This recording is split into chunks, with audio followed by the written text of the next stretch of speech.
আসসালামু আলাইকুম রহমতুল্লাহি বারাকাতু। ইন্নাল হামদুলিল্লাহ ওয়াসসালাতু ওয়াসসালামু আলা রাসূলিল্লাহ আম্মা বাদ। পুরো পবিত্র কোরআন ১৯ সংখ্যার একটি খেলাঘর। পুরো পবিত্র কোরআন জুড়ে আল্লাহ এতবার এই ১৯ সংখ্যাটিকে ব্যবহার করেছেন যা বর্ণনা করে শেষ করা সম্ভবই না।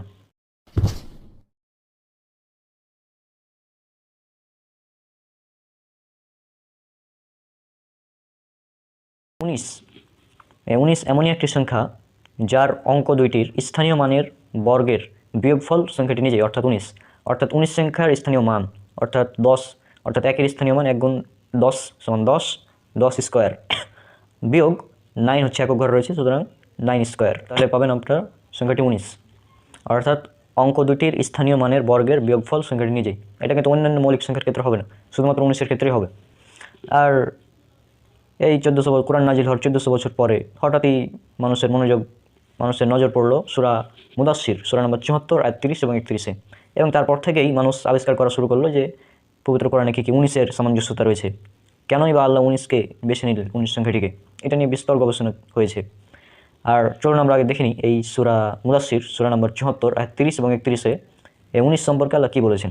তার উপর রয়েছে ১৯ জন প্রহরী, আর আমি ফেরেশতাদেরকেই জাহান্নামের তত্ত্বাবধায়ক বানিয়েছি, আর কাফিরদের জন্য পরীক্ষাস্বরূপ আমি তাদের সংখ্যা নির্ধারণ করেছি, যাতে কিতাবপ্রাপ্তরা দৃঢ়ভাবে বিশ্বাস করে আর মুমিনদের ঈমান বেড়ে যায়, এবং কিতাবপ্রাপ্তরা ও মুমিনরা সন্দেহ পোষণ না করে। আর যেন যাদের অন্তরের রোগ আছে তারা এবং অবশিষ্টরা বলে, এরূপ উপমা দ্বারা আল্লাহ কী ইচ্ছা করেছেন। এভাবেই আল্লাহ যাকে ইচ্ছা পথভ্রষ্ট করেন আর যাকে ইচ্ছা সঠিক পথে পরিচালিত করেন। আর তোমার রবের বাহিনী সম্পর্কে তিনি ছাড়া কেউ জানেন না, আর এ হচ্ছে মানুষের জন্য উপদেশ মাত্র। তাহলে বুঝতে পারছেন যে আল্লাহ সুবহানাহু ওয়া তাআলা কেন এই জাহান্নামের প্রহরী বা ফেরেশতার সংখ্যা ১৯ নির্ধারণ করেছেন। এই ১৯ সংখ্যাটি হচ্ছে কাফিরদের জন্য পরীক্ষাস্বরূপ, এবং এটা নিয়ে গবেষণা করার পর যেন মুমিনদের ঈমান বৃদ্ধি পায়, সেজন্য আল্লাহ সুবহানাহু ওয়া তাআলা এখানে ১৯ সংখ্যাটিকে নির্ধারণ করেছেন। আমরা জানি সর্বপ্রথম কোরআনের যে আয়াত অবতীর্ণ হয় সেটা হচ্ছে সূরা আলাক ৯৬ নম্বর সূরার ১ থেকে ৫ নম্বর আয়াত। আর এরপরে অনেক গবেষণার মতে এরপরে নাজিল হয় সূরা কলম, তারপরে নাজিল হয় সূরা মুজাম্মিল, তারপরে নাজিল হয় সূরা মুদাসসির, এবং তারপরে সূরা মুদাসসিরের পরপরই নাজিল হয় সূরা ফাতিহা। আর এই সূরা ফাতিহাকে পবিত্র কোরআনের ১ নম্বর অর্থাৎ প্রথম সূরাতে স্থান দেওয়া হয়েছে। অর্থাৎ পবিত্র কোরআনের প্রথম সূরা এটা হচ্ছে সূরা ফাতিহা। এর প্রথম সূরার প্রথম আয়াত অর্থাৎ যেটা বিসমিল্লাহির রহমানির রহিম, এই প্রথম আয়াতে রয়েছে ১৯টি অক্ষর। অর্থাৎ আল্লাহ সুবহানাহু ওয়া তাআলা ১৯ দিয়েই শুরু করেছেন পবিত্র কোরআন। তাহলে দেখলাম পবিত্র কোরআনে প্রথম সূরা নম্বর ১ আয়াত নম্বর ১, এখানেই রয়েছে ১৯টি অক্ষর। এবার দেখুন আমরা একে একে মিরাকেলগুলো আস্তে আস্তে দেখতে থাকি, গাণিতিক প্রকৌশলগুলো। প্রথম ১ নম্বর সেটা হচ্ছে, যদি আমরা এই পবিত্র কোরআনের সূরা ফাতিহা অর্থাৎ সূরা নাম্বার এবং এরপরে আয়াত সংখ্যা অর্থাৎ সূরা নাম্বার ১ এরপর আয়াত সংখ্যা ১ ২ ৩ ৪ ৫ ৬ ৭ এভাবে যদি বসাই, তাহলে পুরো যে সংখ্যাটা পাওয়া যাবে অর্থাৎ ১ ১ ২ ৩ ৪ ৫ ৬ ৭, তাহলে এই পুরো সংখ্যাটা ১৯ দ্বারা ডিভাইডেড উইথ নো রিমাইন্ডার, অর্থাৎ কোনো ভাগশেষ থাকবে না। এবার ২ নম্বর পরীক্ষা যদি আমরা সূরা সংখ্যার পর আয়াতের অক্ষর সংখ্যাগুলো বসাই, অর্থাৎ সূরা নম্বর ১ এরপর অক্ষর সংখ্যা ১৯ ১৭ ১২ ১১ ১৯ ১৮ ৪৩ এভাবে যদি আমরা বসাই, যে সংখ্যাটা আপনার স্ক্রিনে দেখতে পাচ্ছেন এই সংখ্যাটা যদি আমরা বসাই এবং এভাবে যদি আমরা সাজাই সংখ্যাটিকে, এবং এটা যদি আমরা ১৯ দ্বারা ভাগ করি, তাহলে এটাও ১৯ দ্বারা পরিপূর্ণভাবে ডিভাইডেড উইথ নো রিমাইন্ডার, অর্থাৎ ১৯ দ্বারা বিভাজ্য হবে, কোনো ভাগশেষ থাকবে না। এবার ৩ নম্বর পরীক্ষা যদি আমরা সূরা সংখ্যা এরপর অক্ষর সংখ্যা এবং এদের মোট গাণিতিক মানটা কি আপনার স্ক্রিনে দেখতে পাচ্ছেন যে আরবির ২৯টি হরফ এবং নিচে দেওয়া আছে প্রতিটির গাণিতিক মান।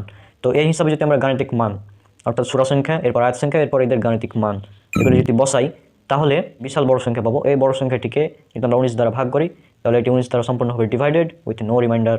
এবার যদি আমরা অক্ষর সংখ্যা এবং তাদের গাণিতিক মানের পূর্বে যদি আয়াত সংখ্যাটা বসাই, তাহলে যে বিশাল সংখ্যাটি দাঁড়াবে, এবং এই বিশাল সংখ্যাটিকে যদি আমরা ১৯ দ্বারা ভাগ করি, তাহলে এটা ১৯ দ্বারা ডিভাইডেড উইথ নো রিমাইন্ডার। ৫ নম্বর পরীক্ষায় আমরা সূরা সংখ্যা এবং এরপর আয়াত সংখ্যা এরপর অক্ষর সংখ্যা এবং অক্ষর সংখ্যার গাণিতিক মান যদি এইভাবে বসাই, অর্থাৎ পুরো যে সংখ্যাটি দাঁড়াবে অর্থাৎ সূরা সংখ্যা ১, আয়াত সংখ্যা ৭, অক্ষর সংখ্যা ১৩৯ এবং অক্ষরের গাণিতিক মান ১০,১৪৩, এই পুরো সংখ্যাটিকে যদি আমরা ১৯ দ্বারা ভাগ করি, তাহলে সেটা ১৯ দ্বারা ডিভাইডেড উইথ নো রিমাইন্ডার। ৬ নম্বর পরীক্ষায় যদি আমরা সূরা সংখ্যা, আয়াত সংখ্যা এবং শব্দ সংখ্যা বসাই, অর্থাৎ যে সংখ্যা দাঁড়াবে অর্থাৎ সূরা সংখ্যা ১, আয়াত সংখ্যা ৭, শব্দ সংখ্যা ২৯, তাহলে এই পুরো সংখ্যাটি ১৯ দ্বারা ডিভাইডেড উইথ নো রিমাইন্ডার।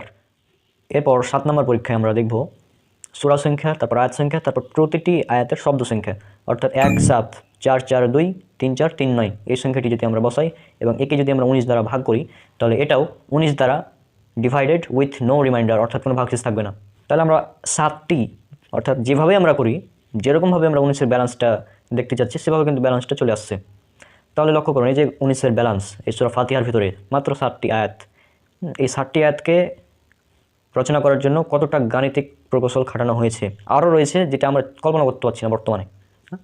আর এই কারণেই আমার মনে হয় এটা, আমি জানি না অন্য কারণে হতে পারে, এ কারণে আল্লাহ বলেছেন পবিত্র কোরআনে, উল্লেখ করা আছে সূরা বাকারা সূরা নম্বর 2 আয়াত নম্বর 23, যে আল্লাহ বলছেন এখানে, আমি আমার বান্দার উপর যা নাজিল বা অবতীর্ণ করছি, অর্থাৎ পবিত্র কোরআন, এই ব্যাপারে যদি তোমরা সন্দেহে থাকো তবে এর মতো একটি সূরা নিয়ে আসো, অর্থাৎ পবিত্র কোরআনের মতো একটি সূরা নিয়ে আসো, আর আল্লাহ ব্যতীত তোমাদের সকল সাহায্যকারীকে ডাকো যদি তোমরা সত্যবাদী হও। অর্থাৎ আল্লাহ পবিত্র কোরআন এখানে চ্যালেঞ্জ করেছেন যে যদি তোমরা এই কোরআন নিয়ে সন্দেহ করো তাহলে এর মতো একটি সূরা রচনা করে নিয়ে আসো। মানে চিন্তা করুন, এতভাবে গাণিতিক প্যাটার্ন দিয়ে এত বৈজ্ঞানিক বিষয়গুলো ইনক্লুড করে এভাবে এত সুন্দরভাবে এত গাণিতিক প্রকৌশলগুলো খাটিয়ে, মানে জাস্ট আমেজিং, মানে অবাক করা বিষয়। মানে এটা মানুষের দ্বারা কল্পনা করাই সম্ভব না। এরকম কিতাব মানুষ রচনা করবে এটা কল্পনা করাই অসম্ভব। আর এই কারণে আজ থেকে প্রায় 1400 বছর পার হয়ে গেল পবিত্র কোরআন নাজিল হওয়া, তারপরেও কেউ এই পবিত্র কোরআনে এর মতো একটি সূরা রচনা করতে পারেনি। এত গাণিতিক প্যাটার্ন খাটিয়ে কেউ সূরা রচনা করতে পারেনি। অনেকেই চেষ্টা করেছে কিন্তু ব্যর্থ হয়েছে। এটা একটা চ্যালেঞ্জ। পবিত্র কোরআনে এত এত নিখুঁত গাণিতিক ব্যালেন্স, এত সুন্দর বৈজ্ঞানিক তথ্য ইনক্লুড করে ভবিষ্যৎবাণী করে একটি গ্রন্থ রচনা করা মানুষের পক্ষে অসম্ভব। বর্তমানে অসম্ভব, কিয়ামত পর্যন্ত অসম্ভব, আর 1400 বছর আগে তো আরোটা অনেকটাই অসম্ভব ছিল। তখন তো বিজ্ঞান এতটা উন্নতও ছিল না, এত গাণিতিক প্যাটার্ন সম্পর্কে কারো ধারণাও ছিল না। এত নিখুঁতভাবে এই গ্রন্থকে রচনা করা হয়েছে এবং আল্লাহ সুবহানাহু ওয়া তাআলার বাণী, এই পবিত্র কোরআন হচ্ছে আল্লাহর বাণী। এখন অনেকেই প্রশ্ন করবেন যে ঠিক আছে বুঝলাম এতগুলো সংখ্যা আছে, তো এই এত সংখ্যাগুলোর মাঝে থেকে 19 সংখ্যাটিকেই নির্ধারণ করার প্রয়োজন কী ছিল আল্লাহর? অনেকে প্রশ্ন করবে এভাবে। এটা এই কারণে যে 19 সংখ্যা অন্যান্য মৌলিক সংখ্যার চাইতে 19 সংখ্যার বৈশিষ্ট্যটা সম্পূর্ণ আলাদা। প্রথমে বললাম যে 19 যে সংখ্যাটি রয়েছে এই সংখ্যার স্থানীয় মানের বর্গের, এই সংখ্যা দুটির স্থানীয় মানের বর্গের বিয়োগফল এই সংখ্যাটি নিজেই, অর্থাৎ 10² - 9² = 19, যেটা অন্য কোনো মৌলিক সংখ্যার ক্ষেত্রে হবে না। আপনি চেষ্টা করতে পারেন। পবিত্র কোরআনের যে মূল বিষয়, অর্থাৎ পবিত্র কোরআনের প্রচারের বিষয়গুলোর মধ্যে যেটা মূল, সেটা হচ্ছে আল্লাহর একত্ববাদ প্রচার। এই একত্ববাদ শব্দটির আরবি হচ্ছে ওয়াহিদ, অর্থাৎ ওয়াও আলিফ হা দাল। এটার যদি আমরা গাণিতিক মান যোগ করি তাহলে সেটা হবে 19, অর্থাৎ 5 + 1 + 8 + 4 = 19। তাহলে মূল কথা হচ্ছে যে 19 সংখ্যাটি আল্লাহর একত্ববাদ প্রচারের আরও একটি গুরুত্বপূর্ণ মাধ্যম। এই জন্য আল্লাহ পুরো পবিত্র কোরআন জুড়ে এই 19 সংখ্যার একটি গাণিতিক প্যাটার্নকে সেট করে দিয়েছেন। 19 সংখ্যার সাথে আল্লাহর একত্বের যেমন মিল রয়েছে, ঠিক তেমনই আল্লাহ শব্দটিরও মিল রয়েছে।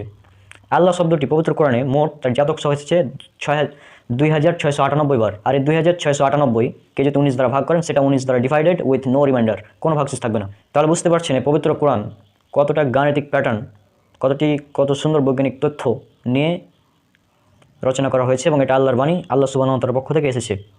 কারণ কোনো মানুষের দ্বারা এটা লেখা অসম্ভব। আর আল্লাহ পবিত্র কোরআনে চ্যালেঞ্জ করেছেন অনেক জায়গায়। সূরা বাকারা সূরা নম্বর 2 আয়াত নম্বর 23 বলেছেন, যদি তোমরা, আমি আমার বান্দার উপর যা নাজিল করেছি, যদি তোমরা এই ব্যাপারে সন্দেহে থাকো তাহলে এর মতো একটি সূরা রচনা করে নিয়ে আসো, এবং আল্লাহ ব্যতীত তোমাদের সকল সাহায্যকারীকে ডাকো যদি তোমরা সত্যবাদী হও। আর এর পরের আয়াতে বলছেন, আর কখনোই তোমরা পারবে না। তাহলে ভয় করো আল্লাহ সুবহানাহু ওয়া তাআলার সেই আগুনকে, অর্থাৎ যা কাফিরদের জন্য সে রেডি করে রাখা হয়েছে। সুতরাং আজকের ভিডিওটা আমরা শুধুমাত্র সূরা ফাতিহাতে যে সমস্ত গাণিতিক ব্যালেন্স 19-এর রয়েছে সেটা নিয়ে আলোচনা করলাম, এবং এর পরবর্তী এপিসোডে ইনশাআল্লাহ পুরো পবিত্র কোরআন জুড়ে 19-এর গাণিতিক প্রকৌশল, এটা পুরোটা হয়তো বলে শেষ করা যাবে না, তাও যতটুকু সম্ভব যেগুলো সাবলীল এবং ভালো সুন্দর এবং বোধগম্য ক্যালকুলেশন, সহজ ক্যালকুলেশন, সেগুলো নিয়ে আমরা আজকে আলোচনা করব। পবিত্র কোরআনের শুরুতে আল্লাহ শব্দটি বসেছে এমন সূরার সংখ্যা হচ্ছে মোট 42টি। আর এছাড়াও বিভিন্ন জায়গায় পবিত্র কোরআনে বিভিন্ন জায়গায় আল্লাহ শব্দটি বসেছে, যেমন কোনো সূরার 45 নম্বর আয়াতে, কোনো সূরার 48 নম্বর আয়াতে। এভাবে যদি সমস্ত আয়াত সংখ্যাগুলো যোগ করা হয় তাহলে যে হিসাব করে যেটা পাওয়া গিয়েছে যোগফল, সেটা হচ্ছে 1,18,123, যা 19 দ্বারা সম্পূর্ণরূপে ডিভাইডেড উইথ নো রিমাইন্ডার। এবার আসি পবিত্র কোরআনে নাজিল হওয়া সর্বপ্রথম 5টি আয়াত নিয়ে, অর্থাৎ সূরা আলাকের প্রথম 5টি আয়াত। সূরা আলাক এটি পবিত্র কোরআনের 96তম সূরা, অর্থাৎ শুরু থেকে যদি গণনা করেন তাহলে এই সূরাটি বসেছে 96তম অবস্থানে, এবং এর যদি শেষ থেকে গণনা করেন তাহলে পাবেন ঠিক 19তম অবস্থানে। আর এই সূরার প্রথম 5টি আয়াতে মোট শব্দ রয়েছে ঠিক 19টি। আর এই পুরো সূরাতে অর্থাৎ পুরো সূরা আলাকে মোট শব্দ রয়েছে ৭৬টি, যা ১৯ দ্বারা বিভাজ্য। আর এই সূরাতে সূরা আলাকে মোট আয়াত সংখ্যা রয়েছে ঠিক ১৯টি। মানে জাস্ট একবার ১৯-এর ব্যালেন্সটা চিন্তা করেন। পবিত্র কোরআনের শুরু থেকেই ১৯-এর ব্যালেন্স এটা খাটানো হয়েছে। এবার আসি পবিত্র কোরআনের সর্বশেষ নাজিলকৃত আয়াত সম্পর্কে। পবিত্র কোরআনে সর্বশেষ যে আয়াত নাজিল করা হয়, সর্বশেষ নাজিলকৃত সূরা, সেটা হচ্ছে সূরা নাসর, যা পবিত্র কোরআনের ঠিক ১১০তম অবস্থানে রয়েছে। আর এই সূরা নাসর, এটির আয়াত সংখ্যা হচ্ছে মাত্র ৩টি। আর এর প্রথম আয়াতে রয়েছে ঠিক ১৯টি অক্ষর। আর এই পুরো সূরা নাসরে মোট ১৯টি শব্দ রয়েছে। তাহলে চিন্তা করুন, পবিত্র কোরআনের যে শুরু হলো সূরা আলাকের প্রথম 5টি আয়াত দিয়ে, সেখানেও ১৯-এর প্রকৌশল খাটানো হয়েছে। এমনকি পবিত্র কোরআনের সর্বশেষ যে নাজিল হলো সূরাটি, সেখানেও এই ১৯-এর প্রকৌশল খাটানো হয়েছে। তাহলে জাস্ট একবার চিন্তা করুন বিষয়টা। পবিত্র কোরআনের আরেকটি বিস্ময়কর ব্যাপার হলো, সেটা হচ্ছে যে কোরআনিক সংকেত। অর্থাৎ আমরা জানি পবিত্র কোরআনের মোট ২৯টি সূরার আগে ব্যবহার করা হয়েছে বিভিন্ন সংকেত। যেমন ধরেন আলিফ লাম মিম, আলিফ লাম র, তা সিন মিম, তারপরে ইয়াসিন, এগুলো ইত্যাদি বিভিন্ন সংকেত ব্যবহার করা হয়েছে। এইভাবে সবগুলো সংকেত থেকে মোট অক্ষরগুলো বেছে নিয়ে মোট 14টি সেট ব্যবহার করা হয়েছে এবং এখানে রয়েছে মোট 14টি অক্ষর। অর্থাৎ 14টি অক্ষর নিয়ে এই সেটগুলো তৈরি করা হয়েছে। অর্থাৎ মূল কথা যেটা দাঁড়াচ্ছে, মোট 14টি অক্ষর এবং এই 14টি অক্ষর থেকে আলাদা আলাদা করে শব্দ নিয়ে মোট 14টি সেট, 14টি অক্ষর, 14টি সেট এবং 29টি সূরার প্রথমে বসেছে। এগুলোকে যদি যোগ করি, অর্থাৎ 14টি অক্ষর, 14টি সেট এবং 29টি সূরা প্রথমে বসেছে, এই তিনটাকে যদি যোগ করি তাহলে যোগফল হবে 57। আর এই 57 19 দ্বারা ডিভাইডেড উইথ নো রিমাইন্ডার। তাহলে জাস্ট একবার চিন্তা করুন, মানে 19-এর কত ব্যালেন্স রাখা হয়েছে পবিত্র কোরআনে।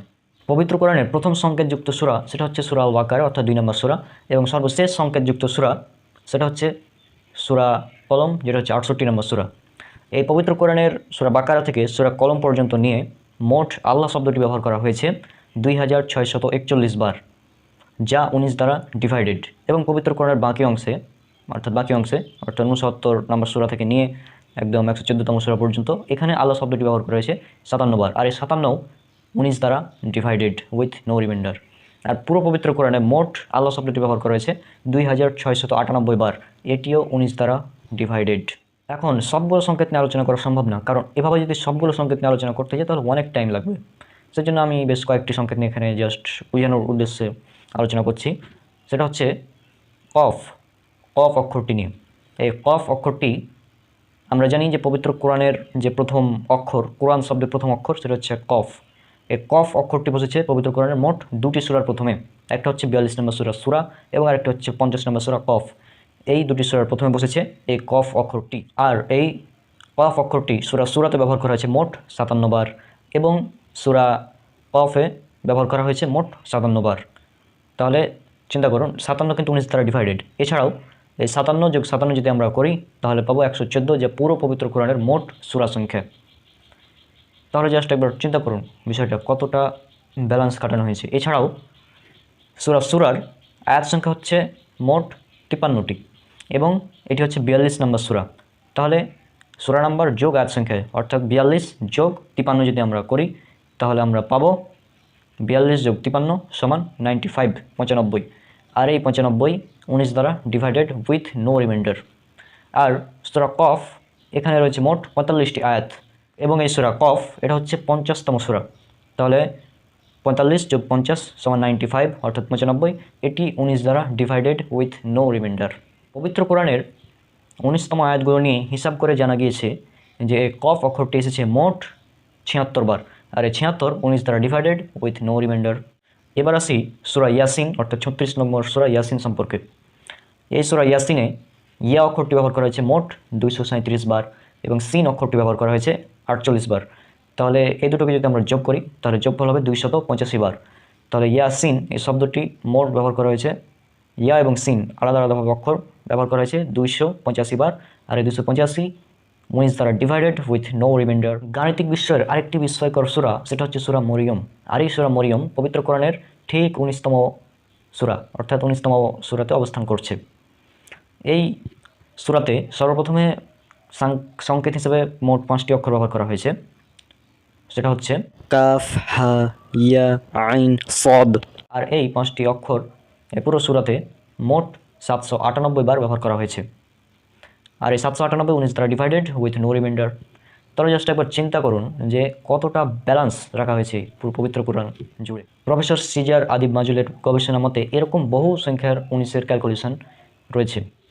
আমাদের দৈনন্দিন জীবনে এই 19 সংখ্যার অনেক ব্যবহার রয়েছে। যেমন আমাদের দৈনন্দিন জীবনে ব্যবহৃত একটি শব্দ হচ্ছে দিবস। এই দিবস শব্দের আরবি শব্দ হচ্ছে ইয়ম। আর এই ইয়ম বা দিবস এই শব্দটি পুরো পবিত্র কোরআনে ব্যবহার করা হয়েছে মোট 365 বার। আর আমরা জানি সূর্য পৃথিবী সূর্যকে প্রদক্ষিণ করে এক বছরে অর্থাৎ 365 দিনে। আর এই পৃথিবীর নিজ অক্ষের চারিদিকে 365 বার ঘুরে এক বছরে, যে কারণে আমাদের দিন হয় 365টি, অর্থাৎ 365 দিন হয়।